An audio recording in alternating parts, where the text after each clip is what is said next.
Greetings to you in the matchless name of our Lord and Savior Jesus Christ.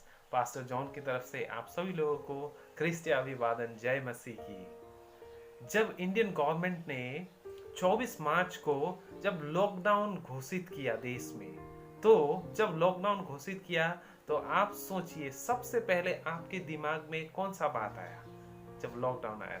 मैं अपने family का थोड़ा experience share करना चाहूँगा। जब हमने लॉकडाउन के बारे में सुना कि अब देश जो है लॉकडाउन होने के लिए जा रहा है, वो 15 अप्रैल तक बंद होने के लिए जा रहा है, तो सबसे पहले हमारे दिमाग में और कुछ भी चीज़ नहीं आया। दूसरा चीज़ सबसे पहले क्या किया हमने, हम दुकान में गए और जो हमें खाने की जो बेसिक आवश्यकता है, जैसे राइस, दाल वगैरह, जो हमें डेली हमें यूज़ जो करते हैं, वो चीज़, खाने की चीज़, वो लेने के लिए सबसे पहले हम दुकान में गए। और शायद आप सब लोग ने भी ऐसा ही किया होगा। तो सोचिए जब लॉकडाउन होने के लिए जा रहा था, लॉकडाउन के लिए घोषणा हुआ, तो सबसे पहले हमारे दिमाग में और कुछ भी बात नहीं आई। सिर्फ जो हमें खाने के लिए चाहिए, जो हमें जीवन जो सर्वाइव करने के लिए चाहिए, वो चीज़ हमें याद है। सोचिए हमें क्यों ये याद नहीं आया कि हमें कार चाहिए, पेट्रोल चाहिए, रेस्टोरेंट जाना है, cosmetics, cloth, shoes, AC, house, building, या तो कॉस्टली गैजेट्स, या तो मोबाइल, कंप्यूटर, लैपटॉप और आईपैड। ऐसी कोई भी चीज हमारे दिमाग में उस समय नहीं आई। लेकिन सबसे पहले हमें क्या करना है, हमें जाके हमें राशन का बंदोबस्त करना है। तो हम सबसे पहले क्या करने के लिए गए, तो राशन लेने के लिए गए। तो सच में हम देखते हैं कि हमारे जीवन में आखिर सबसे मूलभूत आवश्यकता तो हमें हमारे जीने के लिए, सर्वाइव करने के लिए, वो सिर्फ खाना है। जबकि ये इतने सारे वस्तु जो आज के ज़माने में हम देखते हैं, जो हमारे दैनिक जीवन की आवश्यकता बन गई है, वो चीज़ हमें आवश्यकता नहीं है। तो आज मैं प्रभु के वचन से आपके बीच में शेयर करने के लिए जा रहा हूँ।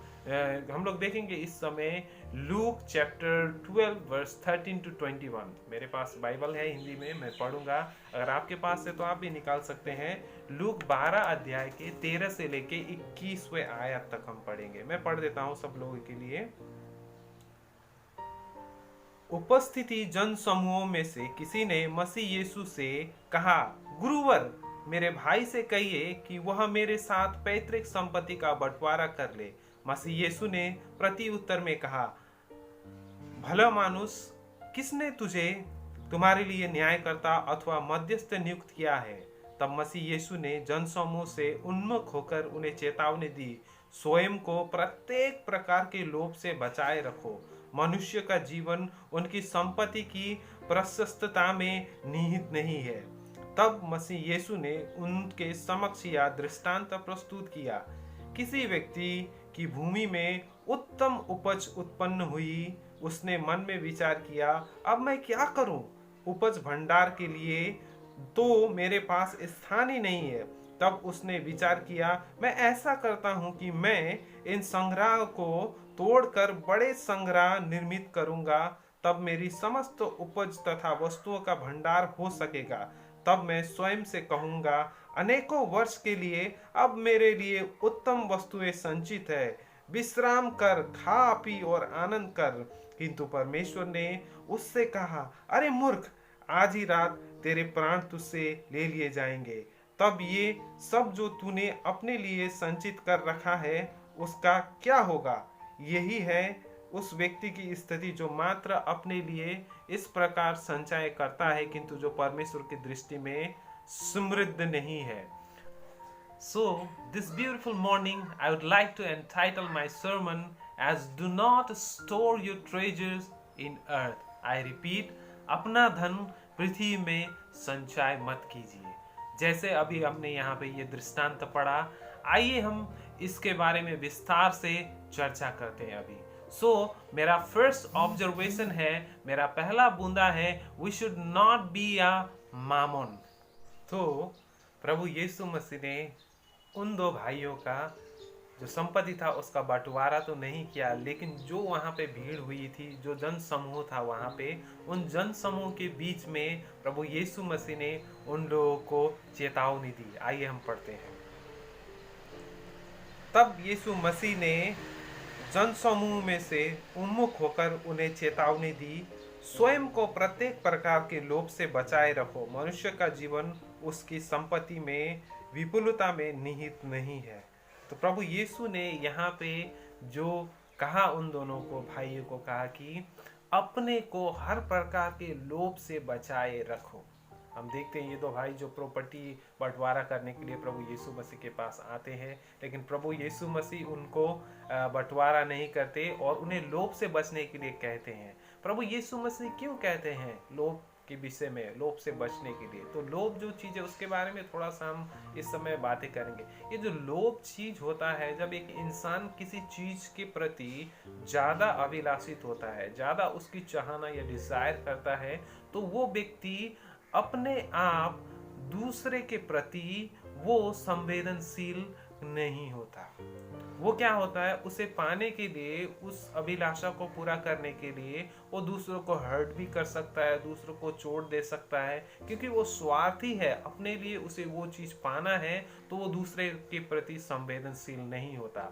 और हम देखते हैं कि जो जीवन होता है वो जीवन को वो डिस्टॉर्शन करता है। उसका जो लाइफ का जो एक गोल होता है वो सिर्फ क्या होता है, उसे ज़्यादा पाना है, ज़्यादा संपत्ति पाना है, ज़्यादा कमाना है।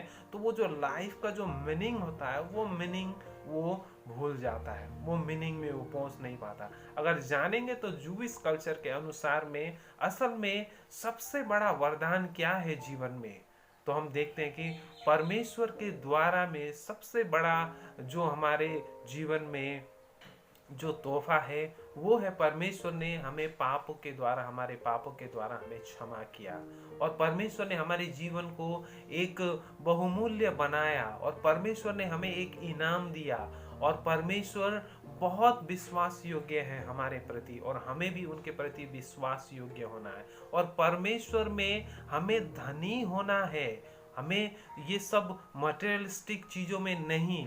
तो हम देखते हैं कि ये तो भाई लोग जो प्रभु यीशु के पास बंटवारे के लिए आए थे, तो प्रभु यीशु ने इनको क्या किया, बंटवारे के लिए मना ही किया। तो इस समय मेरा जो सेकंड ऑब्जर्वेशन है, एवरीथिंग इज टेम्पोररी इन अर्थ।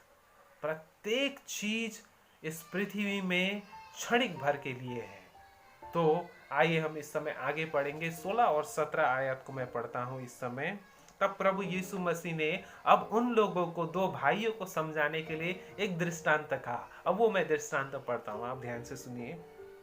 तब मसीह यीशु ने उनके समक्ष यह दृष्टांत प्रस्तुत किया, किसी व्यक्ति के भूमि में से उपज उत्पन्न हुई, और उसने मन में विचार किया, अब मैं क्या करूं, उपज भंडार के लिए तो मेरे पास स्थान ही नहीं है। तब उसने विचार किया, मैं ऐसा करता हूँ, मैं संग्रह को तोड़कर संग्रह निहित करूँगा, तब मेरी समस्त उपजन तथा वस्तुओं का भंडारण हो सकेगा। तब उसने स्वयं से कहा, अनेक वर्षों के लिए तेरे लिए उत्तम वस्तुएं हैं, विश्राम कर, खा पी और आनंद कर। किंतु परमेश्वर ने उससे कहा, अरे मूर्ख, आज ही रात्रि तेरे प्राण तुझसे ले लिए जाएंगे, तब यह सब जो तूने अपने लिए संचित कर रखा है किसका होगा। तो यहाँ पे प्रभु यीशु मसीह ने उन दो भाइयों को और वो जनसमूह थी सहित चेले लोगों को प्रभु यीशु मसीह ने एक दृष्टांत सुनाया। इस दृष्टांत में हम देखते हैं कि एक व्यक्ति होता है, और वो व्यक्ति क्या करता है, खेती बाड़ी करता है। और वो जब खेती बाड़ी करता है तो परमेश्वर उसे आशीष देता है और उसके प्रशस्त मात्रा में फसल की उपजनी वो करता है। लेकिन जब वो फसल की उपजनी करता है तो उसे एक समस्या होती है, उसके पास रखने के लिए जो गोडाउन है वो कम होता है। तो वो सोचने लगता है कि मैं क्या करूं। तो हम यहाँ पे देखते हैं कि ये जो व्यक्ति था, जो फसल का जो उपजनी कर रहा था, परमेश्वर ने इसे आशीष दिया हुआ व्यक्ति है। पहला तो हम देखते हैं इसके पास में लैंड है, जो लैंड यहूदी कल्चर अनुसार में आशीष का एक स्रोत है। आप जानते हैं कि अब्राहम को परमेश्वर ने प्रतिज्ञा किया था जमीन देने के लिए, भूमि देने के लिए, और कनान देश दूंगा हम कह। और हम देखते हैं कि मोसेस, जोशुआ, परमेश्वर ने भूमि को बहुत ही स्थान दिया है बाइबल में, हम देखेंगे। तो इस व्यक्ति के पास में भूमि था, हम देखते हैं। और हम देखते हैं कि परमेश्वर ने उसे आशीष भी दिया था। उसने जब फसल का उपजनी किया तो प्रशस्त मात्रा में उसका उपजनी हुआ कि उसके पास रखने के लिए कभी जगह नहीं था।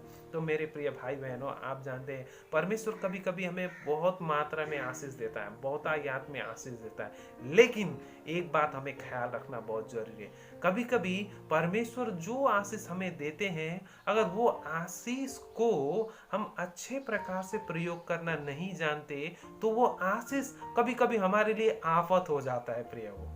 तो हमें बहुत ही होशियार होना है। कभी कभी परमेश्वर हमें धन दौलत से आशीष करता है, कभी कभी ज्ञान बुद्धि से आशीष करता है, कभी कभी बहुतायत से हमें आशीष करता है, लेकिन अगर वो धन दौलत, अगर वो संपत्ति, वो बुद्धि आप असल चीज में प्रयोग नहीं करते, मान लीजिए कि आपके पास में रुपया पैसा है, लेकिन वो रुपया पैसे से आप कभी दूसरों को सहायता नहीं करते, गरीबों को खाना नहीं देते, या तो परमेश्वर के काम के लिए आप कभी भी सहायता नहीं करते, तो वो जो धन दौलत है वो आपके लिए समस्या का कारण हो जाएगा।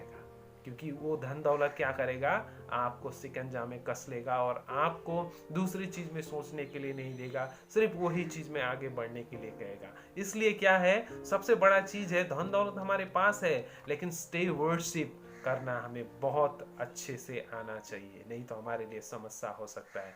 सो my third observation is be wise man who store his treasures in earth. हमें एक बुद्धिमानी व्यक्ति होना है जो अपना धन संपत्ति स्वर्ग में संचय करता है, जहाँ पे कीड़े नहीं लगेंगे, जहाँ पे कोई भी नाश नहीं कर सकता। धन दौलत वो प्रशस्त मात्रा में वहाँ पे पा सकता है। तो हम यहाँ पे 18 और 19 पद पढ़ेंगे। तब उसने विचार किया, मैं ऐसा करता हूँ, मैं इन संग्रहकार को तोड़कर बड़े बड़े संग्रहदार निर्मित करूंगा, तब मेरी समस्त उपजन तथा वस्तुओं का भंडार हो सकेगा।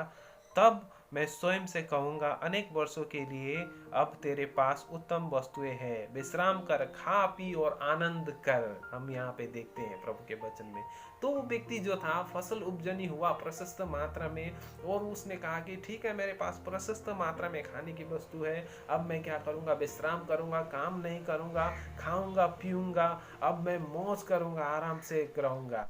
हम देखते हैं कि वो आदमी बहुत ही बुद्धिमानी था, और यहाँ पे बाइबल पे लिखा गया है कि मेरा भंडार, मेरा फसल, मेरा संग्रह करना।